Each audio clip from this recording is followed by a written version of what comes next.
Good morning, friends. Today I am going to start a new point. Its name is the mobility. A mobility word is come from the mobile. Means it's movable. Anything is movable is called the mobility. कोई चीज़ को हम इधर से उधर ले जा सकते हैं उसको हम बोलते हैं मोबिलिटी. जैसे हमारा मोबाइल है तो यहाँ से वहाँ हम ले जा सकते हैं. पहले आपने जाना होगा कि पहले ये मोबाइल नहीं थे तब वो लैंडलाइन फ़ोन आते थे BSNL के, तो एक जो कोने में पड़े रहते थे.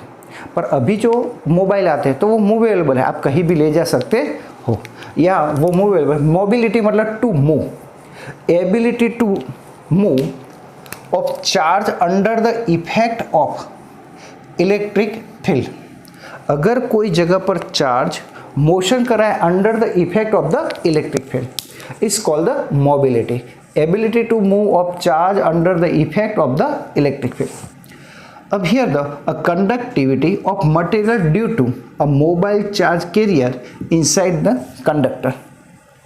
तो मतलब किसी भी कंडक्टिविटी है तो इसमें से करंट फ्लो होता है. इसका रीजन क्या है? Mobile charge carrier. Suppose we consider in the metals a mobile charge carrier are electrons. Mobile charge carrier are electrons. But in ionized gas, mobile charge carrier are electrons and positive ions. In electrolyte, some solution we are using the CuSO4 NaCl. तो ये solution है तो इसके अंदर क्या होगा? तो mobile charge carrier are positive and negative ions. And in semiconductor तो इलेक्ट्रॉन एंड द होल.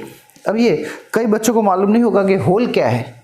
तो जनरली सेमीकंडक्टर हम we will study in the part 2 chapter number 14. हमारे चैप्टर का नाम ही semiconductor. But you remember there are two semiconductor, silicon and germanium. Carbon भी होता है पर सिलिकॉन जर्मेनियम है. तो मैं यह बताऊं कि मान लो ये सिलिकॉन है.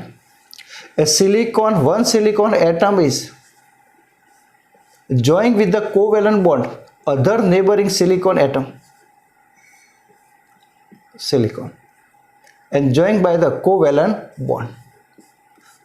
bond से ये जुड़ा है. तो यहाँ हम देखेंगे तो बीच में क्या होता है?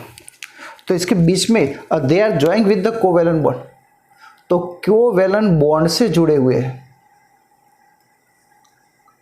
और यहाँ कोवेलेंट बॉन्ड बोलेंगे. जब यहाँ at the room temperature thermal oscillation होता है तो ये कोवेलेंट बॉन्ड टूट जाते हैं. तो यहाँ से इलेक्ट्रॉन रिलीज होगा तो ये जगह खाली पड़ेगी, इलेक्ट्रॉन चला गया तो ये जो जगह खाली पड़ी इसको हम बोलते हैं होल. और hole has the positive charge. अभी आप इतना समझ लो तो इसको हम होल बोलेंगे. अब we will discuss the semiconductor chapter number 14. तो here the mobile charge carrier means the ability to move of charge under the effect of the electric field. अब ये है क्या तो उसको हम थोड़ा समझते हैं. तो मोबिलिटी क्या है?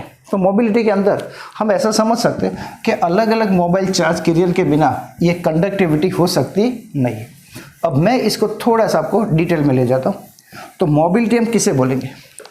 तो in previous lecture we derive the formula J is equal to NeVd और हमने J is equal to sigma E, ये दोनों फॉर्मूले हमने डिराइव किए थे. तो मैं दोनों को इक्वेशन को कंपेयर करता हूँ. तो मैं ऐसा कह देता हूँ कि NeVd is equal to sigma E. अब ये दोनों फॉर्मूला है तो मैं यहाँ से E को अपॉन में लेता हूँ तो Vd अपॉन ई लिख देता हूँ. इज इक्वल में लिख सकते हैं सिग्मा अपॉन Ne. तो ये जो है Vd अपॉन ई इसको हम बोलते हैं मोबिलिटी. तो take Vd upon E is called the mu and mu is called the mobility. तो मैं यहाँ लिख सकता हूँ mu is equal to sigma N E लिख सकते हैं. तो आप जानते हैं mu and sigma are directly proportional. ये सिग्मा मतलब conductivity. So mobility and conductivity are directly proportional each other. तो ये हमारी मोबिलिटी हो गई. तो मोबिलिटी को हम ऐसे बता दें तो मोबिलिटी है क्या? तो हम ऐसा लिख सकते हैं और mu is equal to Vd upon E. तो इसकी डेफिनेशन लिखनी हो तो हम ऐसा लिख सकते हैं drift velocity per unit electric field is called mobility. Okay, इसका मुझे यूनिट बनाना हो तो म्यू इज इक्वल मैं लिख सकता हूँ वी डी अपॉन ई। तो अब वी डी को क्या कह सकते हैं, तो वी डी का यूनिट मतलब ड्रिफ्ट वेलोसिटी, वेलोसिटी मतलब मीटर पर सेकंड, और इलेक्ट्रिक फील्ड का हम फॉर्मूला पढ़े थे न्यूटन पर कूलम। वी डी मतलब आप जानते हैं V D is equal to distance upon time, और ये आप जान सकते हैं मीटर पर सेकंड, और ये इलेक्ट्रिक फील्ड के लिए मैं ऐसा लिखे थे फोर्स अपॉन चार्ज, तो न्यूटन पर कूलम। अब ये क्या होगा, सी ऊपर जाएगा मतलब मीटर कूलम अपॉन क्या होगा न्यूटन सेकंड। ये इसका फॉर्मूला हम लिख सकते हैं, तो यहाँ हमने ये फॉर्मूला लिख दिया। अब क्या होगा दूसरा, तो अगर मुझे दूसरा यूनिट लिखना हो तो भी लिख सकता हूँ, तो वी डी का आप लिख सकते हैं मीटर पर सेकंड अपॉन इलेक्ट्रिक फील्ड का आप लिख सकते हैं वोल्ट पर मीटर। तो मीटर डिवीजन डिवीजन मल्टीप्लिकेशन में जाएगा, तो M square upon V and S, तो हम ऐसा लिख सकते हैं M two V minus one and S minus. This is the two unit of mobility. तो मोबिलिटी के हम दो यूनिट लिख सकते हैं, तो यहाँ ये मोबिलिटी के दो यूनिट है। ये एग्जाम में सबसे ज़्यादा पूछा जाता है कि मोबिलिटी का यूनिट कौन सा है, या कई बार बोलते हैं M two V minus one S minus one, which physical quantity unit is M two V minus one and S minus one. तो हमारा आंसर होगा मोबिलिटी। तो मोबिलिटी मतलब क्या है, तो आप समझ सके ability to move of the electron in conductor due to the electric field. अब ये बात समझते हैं मोबिलिटी हमारे तरीके में क्या है, तो एक कंडक्टर है और इस कंडक्टर के अंदर इसके पर से हम लिख सकते हैं मोबिलिटी। तो यहाँ आप ऐसा कह सकते हैं अगर कंडक्टिविटी ज़्यादा हो तो मोबिलिटी क्या होगी, ज़्यादा होगी। तो हम यहाँ ऐसा भी कह सकते हैं इस फॉर्मूले से, तो आपको यहाँ हम ऐसा भी कह सकते हैं, मान लो कि जितनी भी चीज़ें, अब ये फॉर्मूला हमने लिखा है तो इसको मैं यहाँ ले लूँ, तो ये v is equal to V D upon E. तो वी डी मतलब ड्रिफ्ट वेलोसिटी, और ये ई, अगर ये ई यहाँ ला दूँ तो आप कई लोग ऐसा भी बोलते हैं V D proportional E, V D proportional E, मतलब ड्रिफ्ट वेलोसिटी होती है वो ई पर डिपेंड करती है। अब कैसे, तो मैं यहाँ बैटरी लगा देता हूँ और यहाँ मैंने बैटरी लगा दी। ड्रिफ्ट वेलोसिटी मतलब आप कह सकते हैं कि इलेक्ट्रॉन की स्पीड, तो कल हमने बताया था कि यहाँ एटम है and atom are raised at this particular point, but electron are randomly moved. Now it's connect with the battery positive and the negative, so electron has the negative charge, so electron move positive to negative, मतलब electron negative positive की तरफ attraction के कारण भागेंगे। तो here the speed of electron is called the drift velocity, is depend on a battery.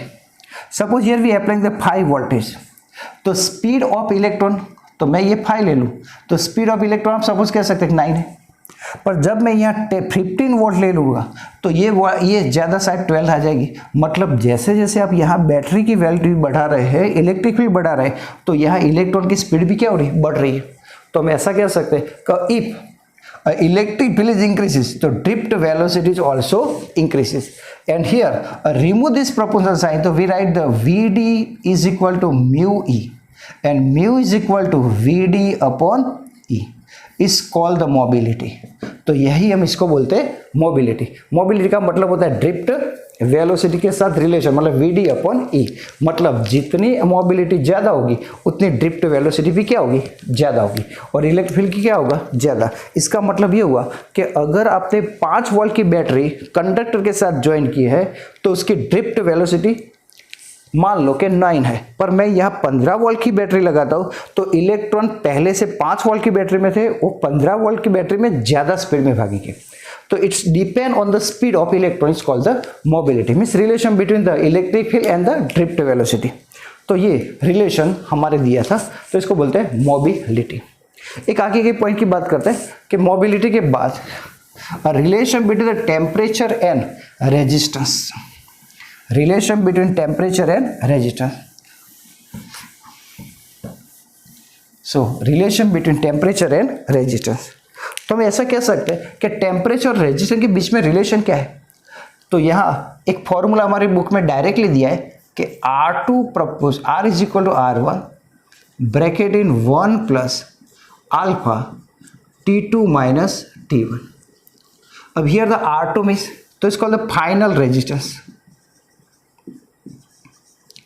resistance and is called the initial resistance. Resistance is called the final temperature, and here the T1 is called the initial temperature, और ये बोलते हैं coefficients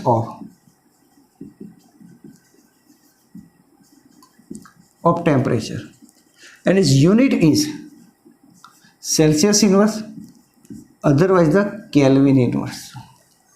अब ये क्या है? तो coefficients ऐसा बता रहा है कि मान लो मैं कॉपर का एक वायर लेता हूँ और अभी इसका टेम्परेचर, मैं सपोज करता हूँ कि अभी इसका टेम्परेचर मान लो 27 डिग्री सेल्सियस है, तब उसका रेजिस्टेंस कितना होगा? तो मैं कंसीडर करता हूँ ये मतलब 1.2 ओम होगा। कंसीडर मैंने जस्ट किया है कि सपोज 120 है। चलो, जब मैं इसका टेम्परेचर 35 कर देता हूँ तो इसका रेजिस्टेंस, मान लो टेम्परेचर इंक्रीज हुआ तो रेजिस्टेंस बढ़ेगा, 135 हुआ। तो यहाँ 1 डिग्री टेम्परेचर बढ़ने के कारण कितना रेजिस्टेंस इंक्रीज होता है? तो वो जो रिलेशन बता रहा है उसको हम बोलते हैं coefficients of temperature. Means it's give the one value का 1 डिग्री पर कितना रेजिस्टेंस इंक्रीज होगा, उसके बीच का एक रिलेशन बता रहा है। Means relation between the temperature and resistance, मतलब वो इसका फॉर्मूला इनवर्स होता है, मतलब टेम्परेचर के साथ रेजिस्टेंस में कितना चेंज आता है उसको हम बोलते हैं कोएफिशिएंट्स ऑफ रेजिस्टेंस। पर हमें तो सिर्फ यहाँ रखना है, ये कांस्टेंट वैल्यू है, वो हमें याद रखनी नहीं है। सिर्फ आपको याद रखना है इसका यूनिट होता है सेल्सियस इनवर्स या केल्विन इनवर्स। तो इस फॉर्मूले के हम कुछ क्वेश्चन एग्जाम्पल हमारी एनसीईआरटी बुक के अंदर दिए तो वो लेते हैं। हमारी बुक में इतना इसके लिए ये रिलेशनशिप आपको फॉर्मूला डायरेक्टली याद रखना है बाय डिफॉल्ट। तो हम सब क्वेश्चन देखते हैं इसके रिलेटेड, तो कौन से होंगे वो देखते हैं one by.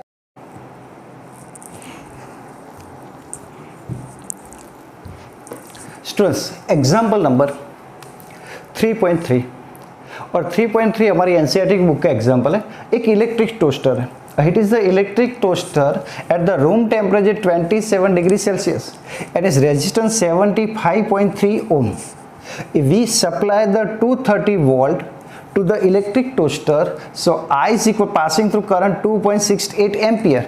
So find out the temperature of the filament of toaster या nichrome wire use the temperature of the toaster.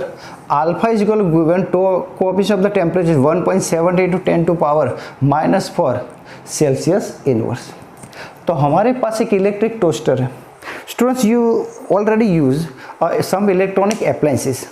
तो इलेक्ट्रिक टोस्टर है, इलेक्ट्रिक हम बच्चों कई बार बोलते हैं कि इलेक्ट्रिक मशीन कई चीज़ें आते हैं। तो यहाँ जो इलेक्ट्रिक चीज़ें होती है जिसको गर्म करना है, इलेक्ट्रिक प्रेस है, तो इन सब के अंदर एक निक्रोम का वायर होता है, निक्रोम बोलते हैं। और निक्रोम का क्या होता है, तो उसका रेजिस्टेंस बहुत ज़्यादा होता है, तो जिसके अंदर से हम करंट पास करें तो जल्दी गर्म होगा। तो यहाँ इलेक्ट्रिक टोस्टर के अंदर जो ब्रेड सेकने का जो मशीन आता है लाइक दिस, ऐसा कुछ आता है, और इसके अंदर यह खाने होते हैं और अंदर निक्रोम का वायर लगा होता है, और यहाँ ब्रेड या टोस्ट रख सकते हैं। अभी यहाँ हम वोल्टेज देंगे तो अभी ये रूम टेम्परेचर पर है, मतलब इनिशियल टेम्परेचर 27 डिग्री सेल्सियस है और उसका रेजिस्टेंस अभी है, अभी हमने उसको ऑन किया नहीं है। अब यहाँ क्या करते हैं, तो इसके अंदर हम सप्लाई देते हैं 230 वोल्ट। तो मैं इसको 230 वोल्ट दूं तो करंट कितना पास, इतना 2.68 होता है। तो ये कितना गर्म होगा, अंदर का जो निक्रोम का वायर होगा ये कितना टेम्परेचर हो जाएगा, T2 टेम्परेचर, तो वो मुझे फाइंड करना है। तो according to relation between the temperature और रेजिस्टेंस, तो हमारा जो रेजिस्टेंस का फॉर्मूला है वो मैं अप्लाई करता हूँ। तो हमारा फॉर्मूला ये है R2 इज इक्वल टू, मैं थोड़ा यह लिखता हूँ, R2 is equal to R1 1 plus alpha T2 minus T1. This is the formula of relation between the resistance and temperature. Here the value of R1 initial resistance is given, alpha already given, temperature T2 we want to find it, and temperature T1 room temperature is given. Remember here the temperature is Celsius and here the also Celsius, so there is a no change. पर यहाँ kelvin होता है और यहाँ Celsius होता है, हम kelvin करते हैं, यहाँ केल्विन यहाँ सेल्सियस होता है, हम केल्विन करते हैं, पर दोनों सेम है। अब मुझे चाहिए तो यहाँ रेजिस्टर R2 कितना होगा, तो R2 इज इक्वल मैं लिख सकता हूँ, ओम्स लॉ लगाते हैं, V इज इक्वल आ रही V is equal to R I, तो हम ऐसा लिखते थे V is equal to R I, so therefore R is equal to V upon I. V की value, V applying the voltage 230 volt and divide by current 268, so our answer is, तो 85.82 ohm. This value putting here, तो मतलब यहां से मैं 230 volt दूंगा, तो यहां से करंट हम पास करेंगे 268, सो रेजिस्टर इसका इंक्रीज होगा, टेम्परेचर बढ़ेगा तो रेजिस्टर इंक्रीज होगा। This value putting here 85.82, initial resistance 75.3, bracket in 1 plus alpha 170 into 10 to power minus 4 and T2, we want to find out T2, T127. Okay, now a 75.3 take in the division, 85.82 divide by 75.3, 1 plus 1.70 10 to power minus 4 T2 minus 27। इसका हम simplify करते हैं तो 1.139 को something आएगा। Now a 1 take in the left side, so -1, 1.70 10 to minus 4 T2 minus 27 answer, so 0.139, this value take in the division, so 1.70 10 to power minus 4, so T2 minus 27। अभी 10 to power minus 4 को ऊपर ले जाओ तो plus होगा, और इन दोनों का हम डिवीजन कर देते हैं तो आंसर कुछ आएगा 0.841 कुछ आएगा, 841 कुछ आएगा, और यहाँ इसका सिंप्लीफाई करें तो 0.76 इंटू 10 to power 4 में इसको ऊपर ले गया, इसका आंसर यह है, एंड T2 minus 27। अब ये 10 to power 4 यहाँ मल्टीप्लाई कर दे तो ये 4 जो डिजिट है वो चले जाएंगे, तो मतलब हमारा आंसर आएगा क्या, तो यहाँ से हम पूरी वैल्यू लिखे तो ये आएगा। अब मैं 10 to power 4 से मतलब 10,000 से इनको मल्टीप्लाई करूँ तो 841.76 आएगा। अब ये -27 को इस तरफ ला देता तो plus, so T2, so therefore T2 is equal क्या आएगा, तो यहाँ हम लिख सकते हैं ये 8, तो हम कुछ लिख सकते हैं 848.76 Celsius. Final answer is 848.76 degree Celsius, मतलब इतना टेम्परेचर इस टोस्टर का होता है तभी तो अंदर ब्रेड और ये टोस्ट सेक जाते हैं, मतलब अच्छी तरह प्रिपेयर हो जाते हैं। तो हम बोलते हैं बच्चों इसको, यहाँ हम टोस्टर के अंदर इतना टेम्परेचर प्रोड्यूस होता है, तो हमारी बुक का ये इंपॉर्टेंट एग्जाम्पल है। एक और एग्जाम्पल स्टूडेंट्स लेते हैं related to this one, and here the same question we see here.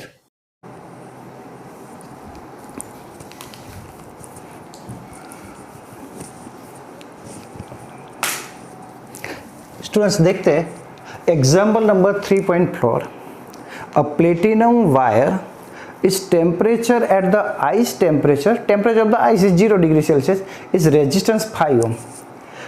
At steam temperature, general steam temperature is 100 degree Celsius, resistance 5.39 ohm.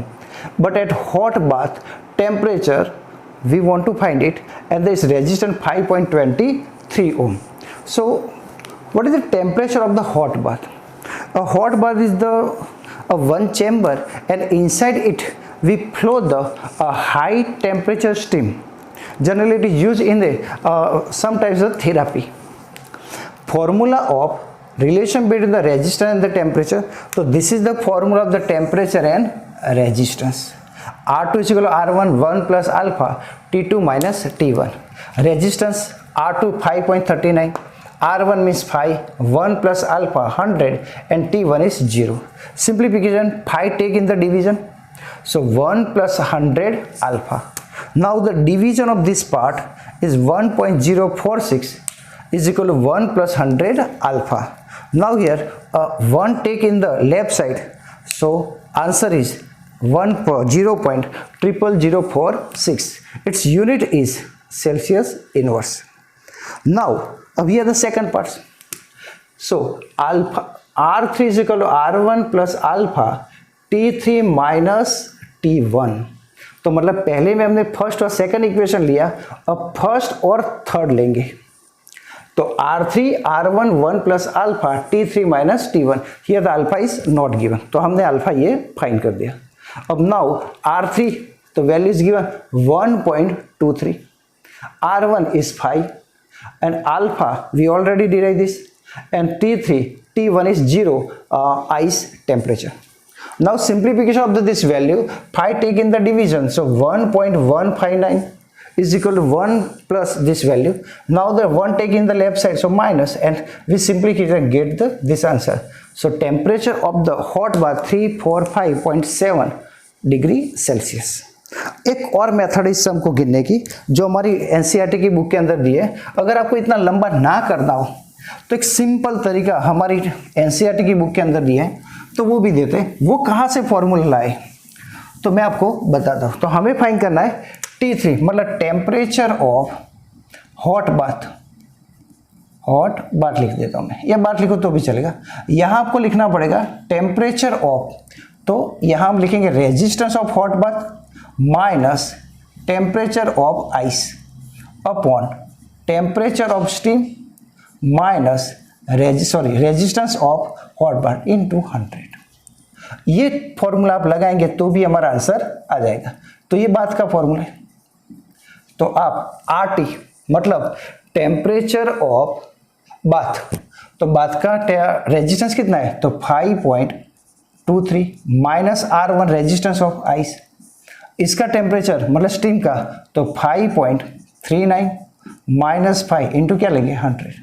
अगर मैं इसका आंसर लाऊं तो 0.23 अपॉन 0.39 इंटू 100।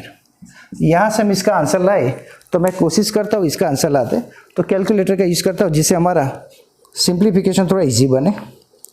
तो हम लिख सकते हैं 23 डिवाइड बाय 39,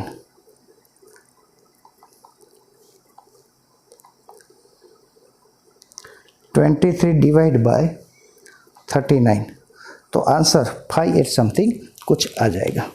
तो यहाँ बच्चों हम ये भी मेथड यूज़ कर सकते हैं। तो अब ये मेथड यूज़ करना हो तो कर सकते हैं, ये भी हमारी बुक के अंदर है, सिंप्लीफाई कर तो आंसर आ जाएगा। एक यहाँ एक हमारी एक्सरसाइज के अंदर भी एक फॉर्मूला दिया है, तो वो भी हम उसकी बात कर सकते हैं। तो वो भी हम एग्जाम्पल लेते हैं, और वो कौन सा होगा। तो यहाँ सेम आंसर ही आएंगे, पर हम एक और एग्जाम्पल लेते हैं जो हमारी एनसीईआरटी की एक्सरसाइज में है। तो same question we are see in the next one point. तो you see friends, again one example related to the resistance and the temperature. It's in NCERT book exercise के अंदर है। A nichrome wire, we supplied a 230 volt and current passing through the nichrome wire is 3.2 ampere at the room temperature 27 degree Celsius. And now the current is changed. So here the 2.8 ampere supply, then we applying the steady current 2.8 ampere. Coefficient of the temperature is given, find out the T2 temperature. Means यह question ऐसा कहता है कि जब मैं इसमें से 3.2 ampere current pass करता हूँ निक्रोम वायर में से, तो टेम्परेचर रूम टेम्परेचर भी इतना है। पर जब इसमें से पहले 3.2 में से मैंने 2.8 इलेक्ट्रिक करंट पास करता हूँ, तो थोड़ी देर के बाद आप when we electric current pass through any conductor material, so the temperature increase, so resistance increases. तो what is the temperature increase, what is the resistance of nichrome wire after the passing the electric current. Now here the according to Ohm's law, so R1 is equal to V upon I1, electric current 3.21 initial current. So here answer is 71.8 ohm. Now another current V upon I2, so 82.14 ohm. Our formula relation between the resistance and temperature R2 is equal to R1, 1 plus alpha T2 minus T1. A value of R2, so 82.14, R1 71.8, 1 plus value of the coefficient of the alpha already given, but you see these two temperatures are same unit Celsius. If they are different Celsius and the Kelvin, so convert in the Kelvin, but here the same Celsius both are. अब here the 71.8 take in the division, 1 plus 1.70 into 10 to power minus 4 and in bracket T2 minus 27. Now a simplification of this part, so 1.141 minus 1 and 173. So therefore simplification of this answer, we get this answer. This is the required answer. तो friends this is the important point and in our textbook we want to find out the temperature and the resistance and using this formula। तो बच्चों ये हर बार कोई भी exam के अंदर तो ये आएगा, वो जी में, नीट में या स्टेट बोर्ड की एग्जाम, एनसीईआरटी की एग्जाम में भी और सीबीएसई के एग्जाम में भी आता है। कोई भी एक क्वेश्चन, हमारी बुक के अंदर टोटल 5 क्वेश्चन है और उसमें से मैंने आपको 3 सिखा दिए, 2 आप अपने आप करो। कोई भी क्वेश्चन एग्जाम में हर बार आता ही है, पर हर बार आपको ऐसा ही पूछता है कि T2 फाइंड करो, कोई बार बोलता है R2 फाइंड करो, तो ऐसे क्वेश्चन आपको देते हैं, पर वैल्यू एग्जाम में भी चेंज। तो फ्रेंड्स आज के लिए हम इतना देखते हैं। आज हमने बच्चों बात की mobility and then we find the relation between the resistance and the temperature and this relation is directly proportional. Resistance increase में temperature, if the temperature of the material increases so resistance is increases. And remember this formula, it's already given in our textbook directly. You remember this formula and using the formula we can find out relation between the temperature and resistance। तो यहाँ आपको कोई भी resistance temperature हम find कर सकते हैं। तो यह फ्रेंड्स आज के लिए हम इतना ही रखते हैं। आगे के लेक्चर में बच्चों हम आगे कार्बन कलर कोड पढ़ेंगे। Thank you very much.